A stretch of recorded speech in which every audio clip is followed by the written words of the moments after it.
cut those taxes. Excuse me, it's important you answer the questions because you want people's votes. How much extra money would you raise by changing the current corporation tax and capital gains tax structures? But Andrew, we've talked about in absolute detail about the current tax system, and we said actually that the money that the decisions that the government have made and the decisions on where they're spending current money is completely inappropriate. So how much would you say? You've cut 50%. In my constituency, both of my councils have seen over 50% cut to their budget. No. So all of the people that need support are in acute services now, crippling our NHS. So you would be able to give them more money by changing the corporation tax and changing the capital gains tax to raise more money. You don't cut taxes when you need that money to help. You should be investing. You don't know, do you? You should be investing. Angela Rayner storms into the political arena like someone who brought demolition tools to a strategy game, then seems surprised when no one understands the plan. If there were a Hall of Fame for misplaced confidence, she'd be measured for a plaque somewhere between Liz Truss and the now legendary lettuce that outlasted her tenure. Just when it felt like public life couldn't sink further into spectacle, Rayner barrels through Parliament with the subtlety of a wrecking ball in formal wear, bold, loud, and utterly unaware of the irony trailing behind her. Make of her then as the Deputy Prime Minister. Do you trust her? No. Why not? I think she's a load of rubbish. She doesn't do anything for Ashton. What do you make of these secret proposals by Angela Rayner, the MP for this area, to increase taxes? I heard it on the news this morning, and it's just another thing that the Labour government are doing. They're just taxing the people, just the same as Conservatives. We need a change. It kind of sums her up, to be honest. Yeah. She's a very unequivocal woman who, I don't want to get too far into this, but no. I don't think she's doing us any favours. I think what we need is a proper Labour Party. As long as I can get up in the morning, I'm happy. Now cast your mind back to her headline clash with Andrew Neil, the primetime dissection where Angela tried to piece together coherent answers while Neil, a seasoned predator of political interviews, sensed uncertainty before she'd finished her opening line. Watching her navigate basic economic questions felt like seeing someone attempt delicate bomb disposal with a dinner fork and a surplus of confidence. The unraveling wasn't explosive, it was slow, clinical, and painfully visible in high definition, every pause and pivot preserved on screen for anyone still curious about what unprepared leadership looks like when the cameras never blink. Can I bring you back to my question? What would Labour do? Well, we've already talked about, some of the taxation decisions that the government have made around inheritance tax, capital gains tax, corporation tax, where you've given away money. This is what Jeremy was talking about in Prime Minister's question today. You've given away money that actually, quite frankly, we need to spend. And it's not just about an ageing population. That is phony. People know about the ageing population for some time. We've cut the criteria so people can't get community care. We treat our older people at the moment like dogs. It's a disgrace. We shouldn't do that. But, excuse we should me, be investing and putting the money in the primary care Would you services. reverse the cuts on corporation tax? I think that the cuts on corporation tax are missing a point because we need that money. We need that money at the moment. Would you reverse it? Hold on. Inheritance tax. Would you reverse them? I think that at the moment, cutting at a time where we need those services and people need those services is the wrong decision to make. But I'm asking you, would you reverse the cut in? So let's get back to the real question. What would Labour actually do? We've seen the government's calls on inheritance tax, capital gains tax, and corporation tax, serious revenue drifting away while the bills stack up. And spare us the aging population excuse, that wave was visible decades ago. Instead of preparing, eligibility was tightened, community care hollowed out, and older citizens left navigating a system that should embarrass any modern society. Real investment belongs on the front line, not in cosmetic moves like shaving corporation tax while sidestepping the structural problem. Yet Angela Rayner's most reliable habit seems to be wearing a lack of preparation, as if it's authenticity, facts treated as optional, conviction offered in their place. But conviction without substance fades fast. The energy has left the room, and slogans won't fund services, fix care, or balance the books. But I'm telling you, Andrew, that our priority is you're not telling me the question. I am. I'm saying that the cuts in corporation tax, the cuts in inheritance tax, the cuts in capital gains tax. What's the cut in capital gains tax? But what's really important, Andrew... No, excuse me, I'm asking you a question. What's the cut in the capital gains tax? They've cut the capital gains tax. They did that. They did that as part of the coalition government. No, they raised the capital gains tax in the coalition government. Well, what I'm saying, Andrew, and what you're saying is wrong. They raised the capital gains tax to 28%. What I'm saying is that they've given tax cuts to absolutely the richest in the country at the same time where they've told the poorest people in this country over the past, it is true, at the same time that you've told. Remember when she vowed to level up the country? It turns out that sounded less like lifting standards and more like dragging the bar down to the limits of her own political grasp, hovering somewhere between children's TV logic and a fleeting social media clip about inflation. Facts in Angela's world aren't tools to be used, they're hazards to be dodged, approached with visible confusion, quiet suspicion, and an almost competitive determination to avoid direct contact. Today should have been a breeze for Keir Starmer, the first Labour Prime Minister to address a Labour conference in 15 years, a return to power with a stonking majority, the Tories reduced almost to a rump and mired in yet another interminable leadership contest. But it's far from a breeze. Labour's honeymoon ended before there was even time to pop open the champagne. Labour's already losing ground in the polls. It's already lost its lead in Scotland, and Starmer's personal ratings are tanking. The fragility of winning a massive majority on just over a third of the vote, it's an unprecedented outcome in a British election, has been. And then there's her trademark tactic, shouting down colleagues in Parliament as if volume alone can substitute for vision, turning serious policy exchanges into something closer to reality television than statesmanship. Nothing signals prime ministerial composure like mistaking debate for a shouting match. She's less a steady voice and more a political foghorn, loud, grating, and quick to pivot with the prevailing winds. Meanwhile, when Andrew Neil did the unthinkable and asked direct, substantive questions, the moment exposed the gap between rehearsed slogans and real answers. The entire episode felt like giving a driving test to someone who believed they'd booked a guided tour, Rayner gazing into the distance, as if willing a coherent economic framework to materialize mid-sentence, perhaps hoping a stray quote from John Maynard Keynes might drift down from the rafters if she concentrated hard enough. Almost everything folks don't like about this Labour government was started under the Tories, which makes voters reluctant to give the Conservatives much of a hearing and certainly undermines whatever it is Tory shadow ministers are saying. It's striking that so much of today's political dialogue is now between Labour and Reform, with the Tories marginalised or even excluded from the conversation.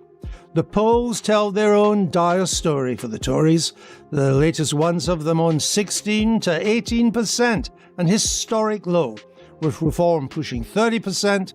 Every time Angela Rayner stepped up to speak, it felt less like leadership and more like a game show where the prize was basic understanding, and she kept hitting the buzzer without knowing the rules.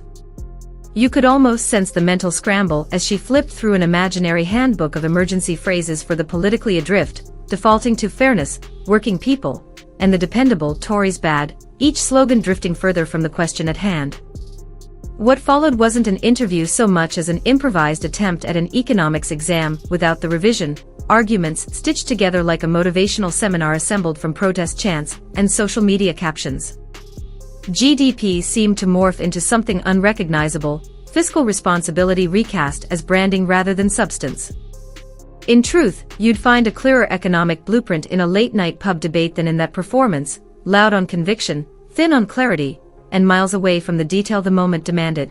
Endure it as a ginger. So I've got one up there. I've seen firsthand the difference that makes, and so has Keir. We grew up in different ends of the country and at different times. Not too different. But we endured the same insecurities and hardship that so many working people face. I guess the one difference is, though, I had to endure it as a ginger. So I've got one up. Angela's entire strategy seems painfully simple.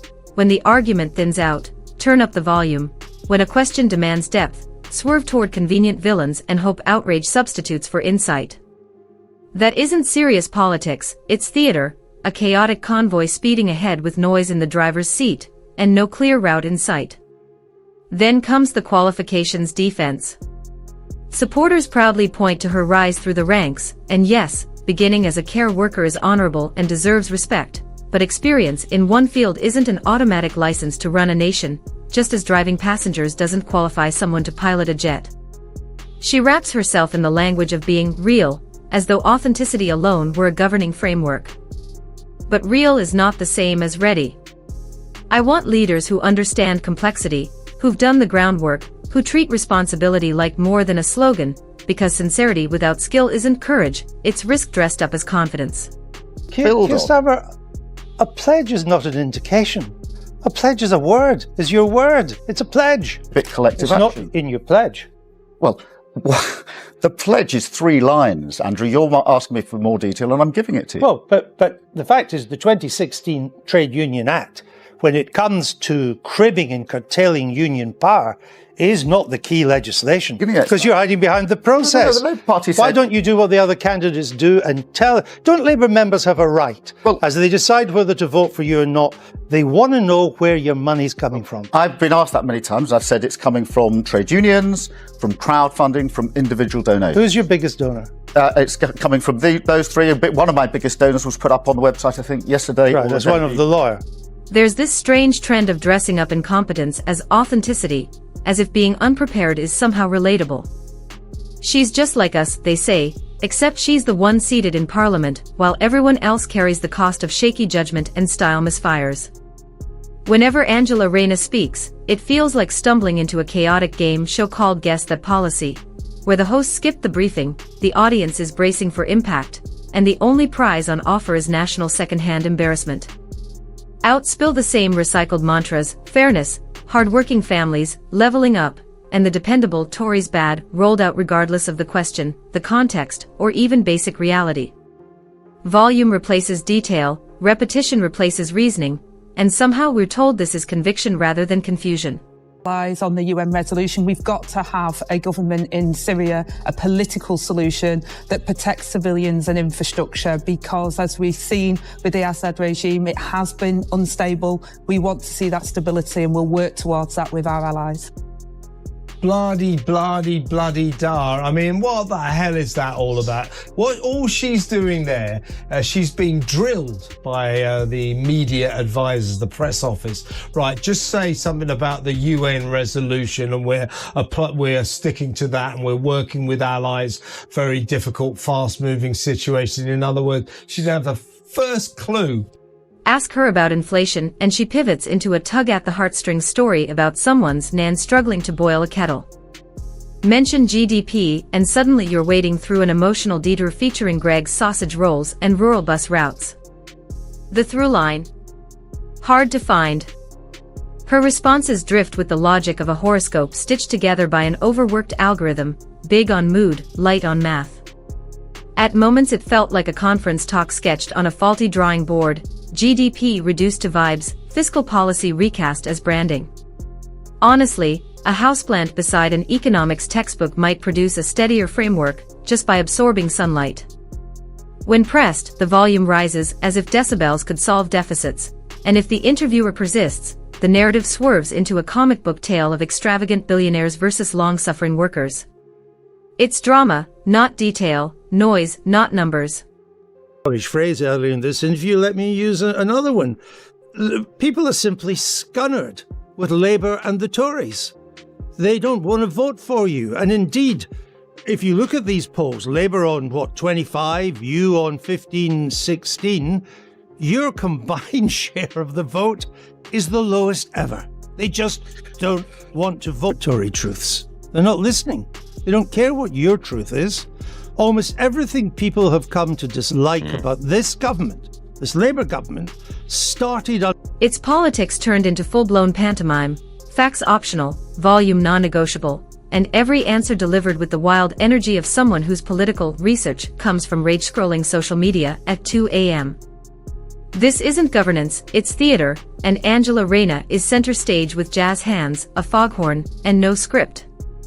Every soundbite, working people, cost of living, social justice, comes tossed like magic words meant to shut down discussion rather than illuminate it, turning her into the student who skipped the homework, but somehow got class president, now steering the Labour Party toward chaos with the unearned confidence of someone who just discovered spell check and mistook it for mastery.